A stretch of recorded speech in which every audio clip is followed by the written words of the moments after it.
CBI ने दोनों मामलों की अलग अलग सुनवाई के लिए सुप्रीम कोर्ट में दी थी अर्जी। गौरतलब है कि इन दिनों अमित शाह सोहराबुद्दीन मामले में है जमानत पर रिहा। मुंबई में एक BMW कार ने 2 पुलिसकर्मियों को कुचला। पेडर रोड इलाके में नाकाबंदी के दौरान हुआ यह हादसा। हादसे के बाद कार सहित फरार हुए ड्राइवर को 1 घंटे में ही पुलिस ने किया गिरफ्तार। शराब के नशे में धुत कार ड्राइवर ने एक कार को टक्कर मारने के बाद दोनों पुलिसकर्मियों पर चढ़ाई थी कार। जख्मी पुलिसकर्मियों का अस्पताल में चल रहा है इलाज। मामले की पुलिस जाँच जारी।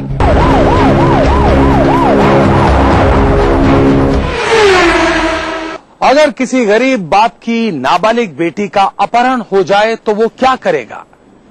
जाहिर बात है वो पुलिस के पास जाएगा और रिपोर्ट दर्ज करवाएगा। मैं भी बात कर रहा हूं एक ऐसे ही गरीब बाप की जिसकी नाबालिग बेटी का हुआ अपहरण और उसने बाकायदा नामजद रिपोर्ट दर्ज करवाई। लेकिन घटना के 3 महीने गुजर जाने के बाद भी राजस्थान पुलिस है कि उसकी बेटी को ढूंढकर लाने के लिए वाहन के पेट्रोल का खर्चा मांगने से ही आगे नहीं बढ़ पा रही। वैसे तो राजस्थान की पुलिस किसी न किसी मुद्दे को लेकर हमेशा सुर्खियों में बनी ही रहती है, लेकिन आज की दास्तान में पुलिस का ऐसा धुंधला और शर्मसार करने वाला चेहरा सामने आता है जो फरियादी को सहायता देना तो दूर, उसे तेल पानी का खर्चा देने के लिए मजबूर करता है। ऐसे में पुलिस से इंसाफ मिलना केवल बेईमानी है। ये मामला है महुआ थाने के गहलोनी गांव का, जहां कुछ दबंग जबरन एक नाबालिग को उठाकर ले गए। पुलिस ने नाकाबंदी भी की पर नतीजा सिफर। नामजद मामला भी दर्ज हुआ, लेकिन 3 महीने बीतने के बाद भी पुलिस न नाबालिग को बरामद कर पाई और न ही आरोपी को पकड़ने में उसे कामयाबी मिली। 40,000 रुपए लगवा दिए और सब बाद में अब तक कोई समाचार नहीं। पुलिस की इस कारगुजारी से इस परिवार की इज्जत भी तार-तार हो गई है। दरअसल कुछ समय बाद ही लापता बालिका की शादी होनी थी। 2 बहनों का रिश्ता तय हो चुका था, पर इस वाकये के बाद दूसरी बहन का भी रिश्ता टूट गया। अब ये परिवार थाने से लेकर पुलिस के बड़े अफसरों तक की दहलीज पर दस्तक दे चुका है, पर पुलिस है कि सुनती ही नहीं। इसमें प्रयास ये साहब, उम्मीद तो जल्दी प्रयास करेंगे कि इसको दस्तयाब करें। बहरहाल पुलिस अपने ऊपर लगे इन तमाम आरोपों को खारिज कर रही है और नाबालिग को आरोपियों सहित बरामद करने का दावा भी पेश कर रही है, लेकिन पुलिस की मौजूदा हरकतें और रिकॉर्ड इन दावों पर विश्वास करने से झिझकता है। कैसे एक बलात्कार पीड़िता ने अपने ही हाथों दी बलात्कार के आरोपी को मौत, बताएंगे एक छोटे से ब्रेक के बाद। An institution with 25 years of leadership, trust of more than 3 lakh students, best faculty, best system and proven results. Trusted name in the field of IIT JEE, AIEEE, pre-medical and pre-nurture. Allen Career Institute, Kota, Rajasthan. Your path to success. Bamboo Cement, super strong cement.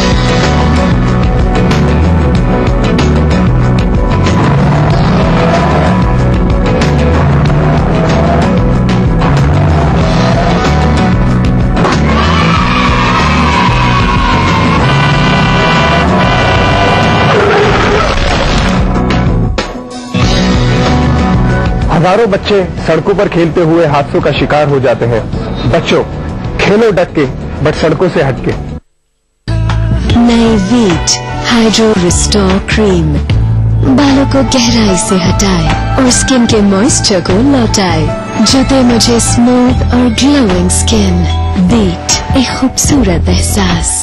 सुंदर सपनों के लिए आराम से सोना है, सपनों को सच बनाने के लिए वेलफेयर के साथ चलना है, लाखों को निश्चित बनाती है welfare. Buildings, estates, farms, resorts, सेवाएं जो भी हो, लक्ष्य सुरक्षा ही है। Is it welfare? Welfare group of companies, आपकी सुरक्षा। बेटा आप जाओ, अभी हम बच्चे हो। अरे आंटी, बच्चे तो आप बन रहे। क्या मतलब? इस ज्वेलरी पे भारतीय मानक ब्यूरो के हॉलमार्क का निशान तो है ही नहीं। तो क्या हुआ? तो इसकी प्योरिटी की कोई गारंटी नहीं। तुम्हें कैसे पता? अरे आंटी, अब तो सब जानते हैं, हॉलमार्क का निशान शुद्धता की पहचान। आभूषण खरीदते समय हॉलमार्क के 5 निशान जैसे BIS स्टैंडर्ड मार्क, सोने की शुद्धता जैसे 916 22 कैरेट के लिए BIS assaying and hallmarking centres mark, आभूषण की जांच का वर्ष जैसे N 2011 के लिए आभूषण विक्रेता का पहचान मार्क देखें और हाँ, बिल जरूर लें। NSIBM, one of the best B school of India. NSIBM provides you a world-class learning atmosphere. Your dream comes true. NSIBM Jamshedpur. Rahul group of companies, सुनहरे भविष्य की शपथ।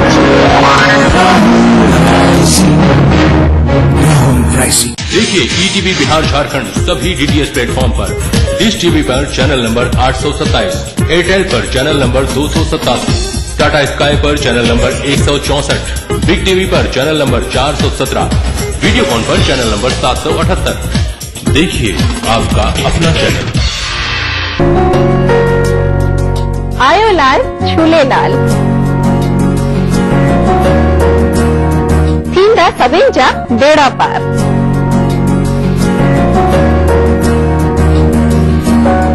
तो चेटीचंद पे रसोई से लेकर आ रहा है सिंधी ताम।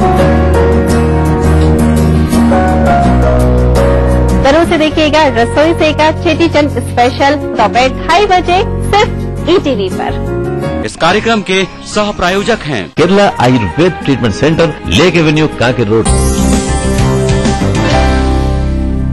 क्लींजर एप्लीकेशन के बाद उसे रिमूव करने के लिए वेट कॉटन का प्रयोग कीजिए और चेहरे से क्लींजर को साफ कर दीजिए। पड़ोसियों की बहुओं को देख के आदमी को एक इंटीग्रेटेड पिक्चर बना लेता है कि सारे गुण मेरी बहू में हो। जी जी। तो ऐसा पॉसिबल नहीं होता। अगर प्रिंट्स को स्टाइल स्टेटमेंट का हिस्सा बनाने जा रही हैं, तो इस बार कार्टून प्रिंट्स को खास तरजीह दें। जानने के लिए देखिए संगिनी फॉर टुडेज वुमेन दोपहर 3:30 बजे।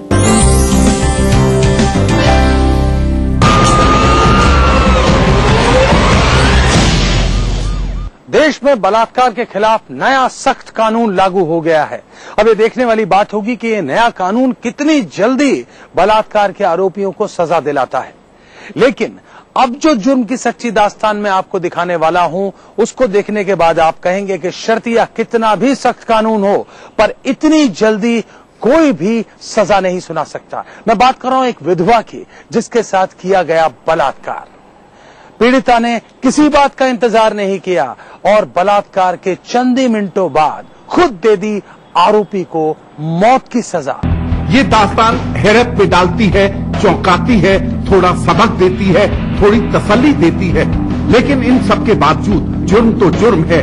जी हां, बिहार के पटना जिले के पसरा बाजार थाना क्षेत्र के सुईथा गांव में दुष्कर्म की शिकार महिला ने रेपिस्ट को जिंदा जलाकर मार डाला। कोई पछतावा नहीं है। गांव को अच्छा भी बुझाती है। गांव में बहुत खरा तक सुइया गांव निवासी भोला ठाकुर नशे की हालत में गांव की एक विधवा महिला के घर घुस गया था और उसके साथ दुष्कर्म किया। घटना के बाद पीड़िता ने कमरे में आग लगा दी और कमरे को बाहर से बंद कर दिया। आग ने भोला को अपनी चपेट में ले लिया, जिससे उसकी घटना स्थल पर मौत हो गई। पुलिस ने शव बरामद कर लिया है और पीड़िता को डॉक्टरी जांच के लिए भेज दिया है। पीड़िता की 3 संतानें हैं।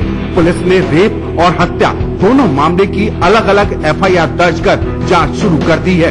उधर इस मामले में पुलिस अधिकारी फिलहाल मेडिकल रिपोर्ट मिलने के बाद ही मामले की सच्चाई सामने आने की बात कर रहे हैं। साल 2012 के इंदौर के एक ब्लाइंड मर्डर की मिस्ट्री को सुलझाएंगे, लेकिन उससे पहले देखिए दास्तान जुर्म क्राइम फ्लैश। मुंबई में 2 जौहरी भाइयों की हुई हत्या। नाला सोपारा इलाके में लूट के इरादे से हुई ये वारदात। जौहरियों के घर की खिड़की की सलाखें टूटी भी थी। दोनों भाई दुकान से गहनों को रोज घर लेकर आते थे। हत्यारों ने गला दबाकर की दोनों भाइयों की हत्या।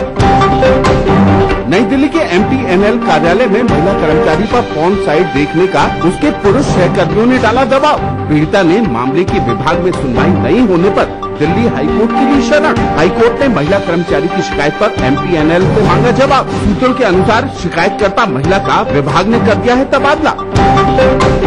झुंझुनू राजस्थान में 2 अलग अलग जगह मिले 3 अधजले शवों से इलाके में फैली सनसनी। जिले के भगीना गांव में 1 तो खाजपुर गांव में मिले हैं 2 शव। तीनों युवकों की हत्या कर शव को जलाने की आशंका। आग जलती देख ग्रामीणों ने पुलिस को दी सूचना। तीनों शवों की नहीं हो सकी है पहचान। पुलिस जुटी है मामले की जांच में। कभी कभी कुछ हत्याएं ऐसी होती हैं जिन्हें ब्लाइंड मर्डर्स कहा जाता है। ये वो केसेस होते हैं जिसमें पुलिस को कोई सुराग हाथ नहीं लगता। कुछ ऐसा ही हुआ था इंदौर में साल 2012 में, जबकि एक महिला की लाश पाई गई थी।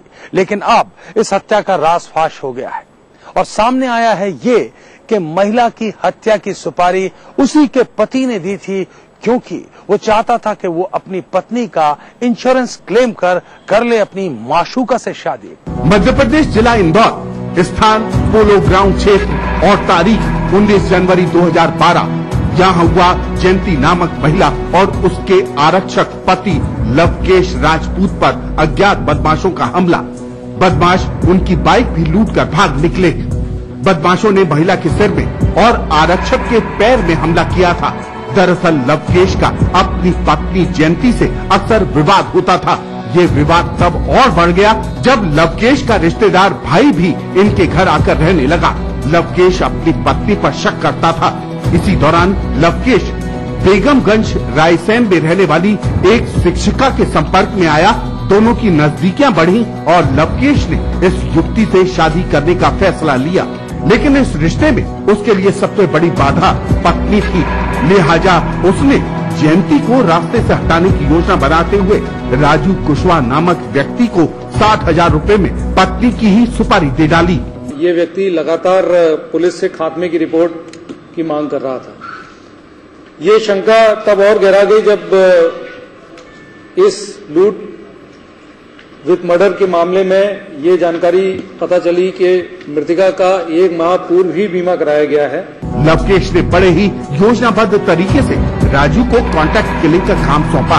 राजू ने अपने भांजे धर्मेंद्र के साथ मिलकर पति पत्नी पर हमला किया। हमले में घायल पत्नी इलाज के दौरान ठीक होने लगी तो लवकेश ने उसकी दवाइयों में जहरीला इंजेक्शन लगा दिया, जिससे जयंती की मौत हो गई। उधर अपने किए पर लवकेश को जरा भी शर्मिंदगी नहीं है। फिलहाल पुलिस ने मृतका जयंती के बिसरा को जांच के लिए भेज दिया है ताकि जहर की पुष्टि हो सके। साल 1982 में कैसे खेली थी उत्तर प्रदेश पुलिस ने खून की होली और अब क्या हुआ है उनका अंजाम, बताएंगे एक छोटे से ब्रेक के बाद।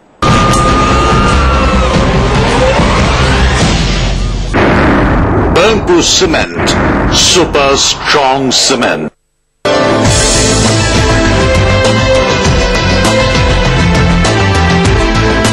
एरल हॉस्पिटल एंड रिसर्च इंस्टीट्यूट शीघ्र ही आपकी सेवा। जीतिए एक फ्लैट और करोड़ों के इनाम। खरीदिए वेक्टस ग्रुप के गंगा, वाटरवेल, वेक्टस पानी की टंकियां और pipe. NSIT offering full-time 4 years BTech and 3 years diploma courses. Application available at website और college campus, beta Patna Bihar. Welfare माँ के समान है उम्मीद। वेलफेयर ग्रुप ऑफ कंपनीज आपकी सुरक्षा की। जोरावर सिंह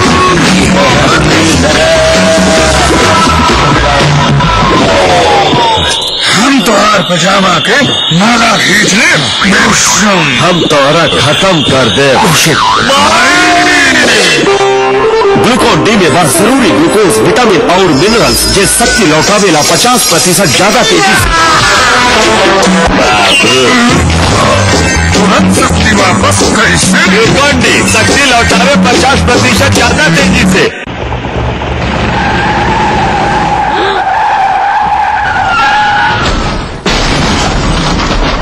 इतनी तेजी से गाड़ी को हाईवे पर लाने के बाद क्या इस एक्सीडेंट को रोका जा सकता था? क्या हाईवे पर जा रहे उस मासूम यात्री को पता था कि आप अपनी गाड़ी हाईवे पर लाने वाले हैं? हाईवे पर अपनी गाड़ी लाने से पहले दाएं देखें, बाएं देखें और फिर दाएं देखते हुए सावधानी से अपनी गाड़ी हाईवे पर लाएं। रात के समय टिपर का प्रयोग अवश्य करें। अपनी और दूसरों की सुरक्षा सदा सुनिश्चित करें।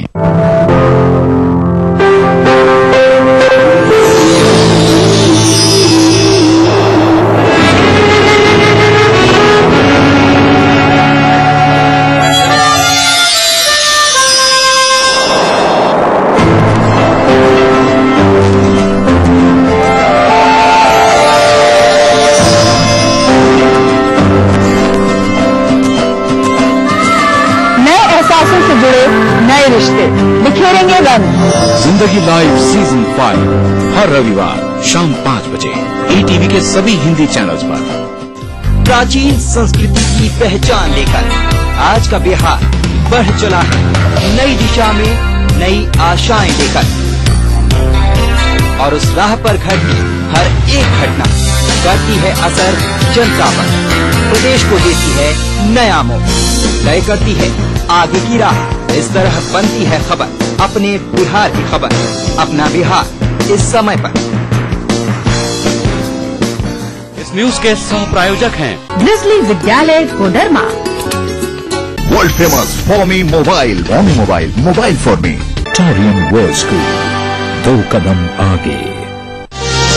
अग्रणी infra developers private limited, Kerala Ayurveda treatment centre, lake avenue, Kanke road, Ranchi. Little wing school, Krishna Nagar, Booti Mor, Ranchi. Yamuna Awas developers India private limited, NSIT Bihta Patna Bihar. साल 1982, राज्य उत्तर प्रदेश, जिला गोंडा, कटरा बाजार थाना के माधवपुर गांव में अचानक एसपी को सूचना मिलती है कि गांव के ही माता प्रसाद शुक्ला के घर कुछ बदमाश घुस आए हैं। इस सूचना को पाकर सीओ केपी सिंह पहुंचते हैं शुक्ला के घर। जैसे ही दरवाजा खटखटाते हैं, एक गोली चलती है और सीओ की जिंदगी वहीं खत्म हो जाती है। सीओ के साथ आई पुलिस फोर्स बावर्दी पुलिस अधिकारी की इस तरह की हत्या को बर्दाश्त नहीं करती और इसके बाद उत्तर प्रदेश पुलिस खेलती है खून की होली और एक एक कर बिछा दी जाती हैं 12 लाशें। सीबीआई इंक्वायरी ऑर्डर होती है और उसके बाद क्या हुआ इस पूरी इंक्वायरी का अंजाम, यही बता रही है उत्तर प्रदेश से आई ये खास रिपोर्ट। उत्तर प्रदेश में गोंडा के बहुचर्चित पुलिस मुठभेड़ कांड में लखनऊ स्थित सीबीआई की विशेष अदालत 5 अप्रैल 2013 को अपना अहम फैसला सुनाते हुए 31 साल पुराने फर्जी मुठभेड़ के मामले में 3 पुलिसकर्मियों को सजाए मौत और 5 आरोपियों को उम्र कैद की सजा सुनाती है। इसके लिए झांकना होगा अतीत में और तलाशनी होगी 31 साल पुरानी इस घटना की वजह। ये घटना गोंडा जिले के माधवपुर गांव से जुड़ी हुई है, जहां 12-13 मार्च 1982 की रात में डिप्टी एसपी केपी सिंह बदमाशों के मौजूद होने की सूचना पर फोर्स के साथ वहां पहुंचते हैं। आधी रात का वक्त होने के कारण पूरे गांव में सन्नाटा पसरा हुआ था और पुलिस माधवपुर में प्रवेश कर चुकी थी। डिप्टी एसपी केपी सिंह बदमाशों की मौजूदगी पता करने के लिए एक घर का दरवाजा खटखटाते हैं। इससे पहले कि वो कुछ समझ पाते, अचानक रात के सन्नाटे को चीरते हुए एक गोली उन्हें बुरी तरह से जख्मी कर देती है। डिप्टी एसपी गोली लगते ही नीचे गिर पड़ते हैं। मौके पर मौजूद पुलिसकर्मी उन्हें तत्काल पास में ही एक पीपल के पेड़ के पास लिटा देते हैं, जहां डिप्टी एसपी दम तोड़ देते हैं। अपने अफसर की हत्या से बौखलाई पुलिस इसके बाद माधवपुर में खून की ऐसी होली खेलती है जिसको याद करते हुए 31 साल बाद भी लोग सिहर उठते हैं। अपनों को खोने और दहशत में बिताया एक एक पल आज भी उनके रोंगटे खड़े कर देता है। दरअसल 12 मार्च 1982 को माधवपुर गांव में रामबरन के पिता माता प्रसाद की 13वीं थी। रामबरन उस समय जेल में था और उसके घर काफी रिश्तेदार आए हुए थे। आरोप है कि रामबरन के परिवार से रंजिश रखने वाले गांव के ही ननकऊ शुक्ल ने पुलिस को सूचना दी कि रामबरन के घर बदमाशों का जमावड़ा लगा है और इसी सूचना के आधार पर deputy SP KP Singh Madhavpur पहुंच जाते हैं। डिप्टी एसपी केपी सिंह की हत्या के बाद खाकी वर्दी पूरे गांव को अपने कब्जे में ले लेती है। इसके बाद शुरू होती है खाकी वर्दी का बदला लेने का खेल। बदले की आग में खाकी वर्दी की इस खूनी होली में 12 लोगों की खुलेआम हत्या कर दी जाती है। खास बात है कि अपने गुनाहों पर पर्दा डालते हुए पुलिस इस हत्याकांड को पुलिस मुठभेड़ की शक्ल दे देती है। एक एक का दरवाजा खुलवा कर जिसको पकड़ पाते थे उसका हाथ बांधकर एक जामुन का पेड़ था वहीं पर बैठा देते थे और जब 11-12 लोगों को बैठा दिया वहां पर तब एक एक को उठाकर और दौड़ाकर सामने बुलाकर सामने से गोली मार देते थे। पुलिस रिकॉर्ड में मुकदमा अपराध संख्या 35/1982 में इसे डकैतों से मुठभेड़ दिखाया जाता है, जिसमें रामबरन के भाई साधु और जगराम सहित 12 ग्रामीणों को डकैत बताकर मारे जाने और उनके कब्जे से अवैध हथियार और गोला बारूद तक बरामद होने की कहानी गढ़ी जाती है। गौर करने वाली बात यह है कि 8 मई 1983 को पुलिस इसमें फाइनल रिपोर्ट भी लगा देती है, लेकिन सुप्रीम कोर्ट 24 फरवरी 1984 को शहीद डिप्टी एसपी पक्ष की ओर से दायर याचिका को स्वीकार करते हुए मामले की सीबीआई जांच के आदेश देता है। इसके बाद सीबीआई 17 अगस्त 1984 को इस जघन्य हत्याकांड में मामला दर्ज कर अपनी विवेचना शुरू करती है। सीबीआई ने अपनी जांच में पाया कि गांव में बदमाशों के होने की झूठी सूचना दी गई थी और मृतक ग्रामीणों की हत्या गांव में खेतों के पास ले जाकर की गई। ये हत्या तत्कालीन थाना अध्यक्ष आर.बी. सरोज और अन्य पुलिस कर्मियों ने मिलकर की थी। सीबीआई विवेचना में राज फाश होता है कि डिप्टी एसपी के.पी. सिंह ने आरोपी पुलिस कर्मियों के खिलाफ कड़ी कार्रवाई की पैरवी की थी, इसीलिए उनकी हत्या का षड्यंत्र रचा गया। के.पी. सिंह आए, उनके दरवाजे पे ठोकर मारा और सरोज थानेदार पीछे से खड़े थे।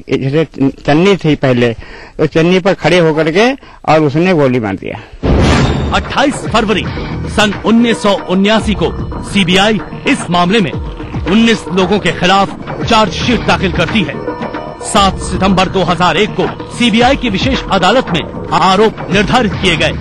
दौरान सुनवाई 10 आरोपियों की स्वाभाविक मौत हो जाती है और 29 मार्च 2013 को एक पुलिस कर्मी को बरी करते हुए अदालत 8 वर्दीधारियों को दोषी करार देती है। 5 अप्रैल 2013 को 31 साल पुराने इस फर्जी मुठभेड़ के मामले में सीबीआई कोर्ट ने अपने 157 पेज के फैसले में गोंडा के कौड़िया थाने के तत्कालीन एसआई आर.बी. सरोज, करनैलगंज थाने के हेड कांस्टेबल रामनायक पांडे और पुलिस चौकी दुबहा बाजार के कांस्टेबल रामकरण सिंह यादव को फांसी की सजा सुनाई। फांसी की सजा पाए तीनों पुलिसकर्मी डिप्टी एसपी के.पी. सिंह और 12 अन्य लोगों की फर्जी मुठभेड़ दिखाकर हत्या करने के दोषी पाए गए, जबकि साजिश में शामिल होने और झूठ साक्ष्य तैयार करने के दोषी पाए गए पीएसी की 30वीं बटालियन के तत्कालीन प्लाटून कमांडर रमाकांत दीक्षित, तत्कालीन एसपी गोंडा के रीडर नसीम अहमद, कोतवाली देहात गोंडा के एसआई परवेज हुसैन, एसआई मंगला सिंह व लकड़ मंडी थाने के तत्कालीन इंचार्ज राजेंद्र प्रसाद सिंह को अदालत ने उम्र कैद की सजा सुनाई है। ये मामला अपने आप में इतना संगीन था कि सीबीआई की विशेष अदालत ने भी इसे रेयरेस्ट ऑफ द रेयर करार दिया। इंसाफ के लिए 31 साल तक चली इस लंबी लड़ाई ने जांच की पूरी प्रक्रिया पर भी कई सवालात खड़े कर दिए हैं। अगर आप भी अपने आसपास घट रहे किसी अपराध को दास्ताने जुर्म में देखना चाहते हैं तो उठाइए अपना मोबाइल फोन, मैसेज बोर्ड पे जाइए, टाइप कीजिए DEJ स्पेस दीजिए, अपना और अपने शहर का नाम लिखकर भेज दीजिए 56000606 पर।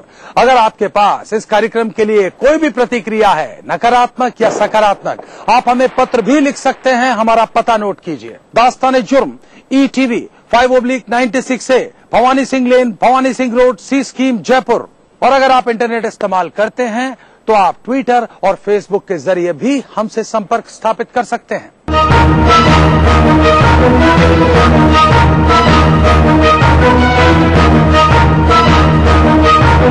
दास्ताने जुर्म के आज के सफर में बस इतना। इसी वक्त इसी चैनल पर फिर हाजिर रहूंगा। वादा कीजिए हमेशा की तरह आप सब रहेंगे सतर्क और होशियार।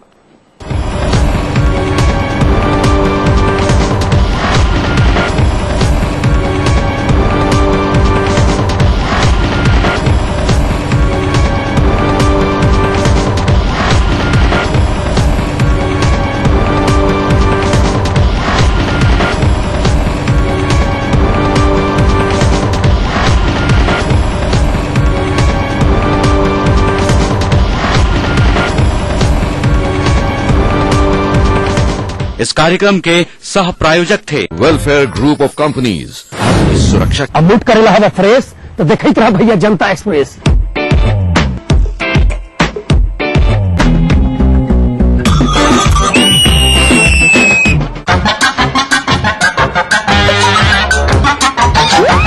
What?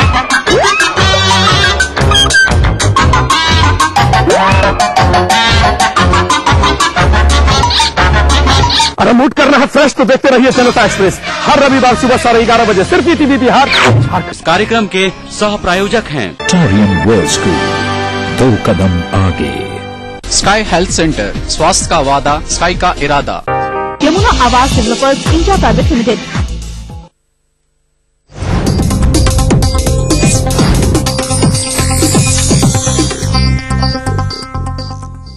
इस न्यूज के सह प्रायोजक हैं Everlight Realcon infrastructure limited, Dhanbad, Jharkhand. Rahul group of companies, सुनहरे भविष्य की शपथ।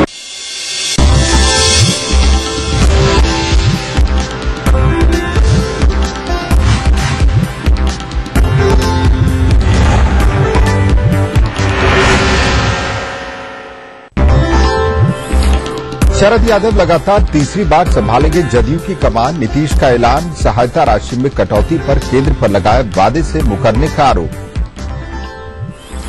सीतामढ़ी में पुलिस पर ग्रामीणों का पथराव, एसआई समेत कई पुलिसकर्मी जख्मी। मुखिया की पिटाई से भड़का आक्रोश। बगहा में घर से उठाकर नाबालिग से गैंगरेप। मुजफ्फरपुर में थाना क्षेत्र के विवाद में दुष्कर्म पीड़ित को घंटों टहलाती रही पुलिस। पुलिसकर्मी निकला बिहार के सबसे बड़े लूट का मास्टरमाइंड। फरार रहने के बावजूद ड्यूटी पर तैनाती से उठे कई सवाल।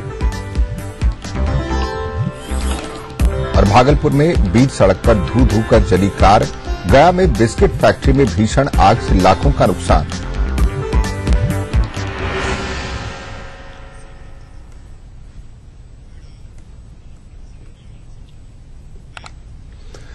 नमस्कार, अपना बिहार के इस बुलेटिन में आपका स्वागत है। मैं हूं विजय कुमार। शरद यादव तीसरी बार जदयू के अध्यक्ष बनेंगे। मुख्यमंत्री नीतीश कुमार ने घोषणा की, हालांकि इसकी औपचारिक घोषणा बाद में की जाएगी। मुख्यमंत्री ने कहा कि पार्टी की राष्ट्रीय परिषद की बैठक में इस मामले पर चर्चा होगी। वहीं बीजेपी में प्रधानमंत्री पद की दावेदारी पर नीतीश कुछ बोलने से बचते रहे। हालांकि इशारों ही इशारों में लालकृष्ण आडवाणी को सम्मानित नेता बता दिया।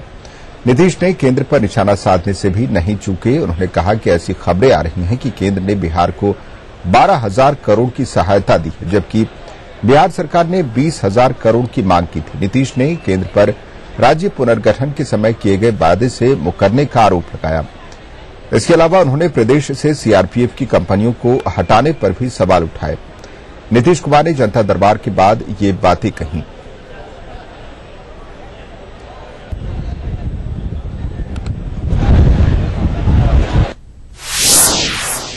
आपको इतना बता देना चाहते हैं कि हमारी पार्टी के फिर से श्री शरद यादव जी ही अध्यक्ष बनेंगे।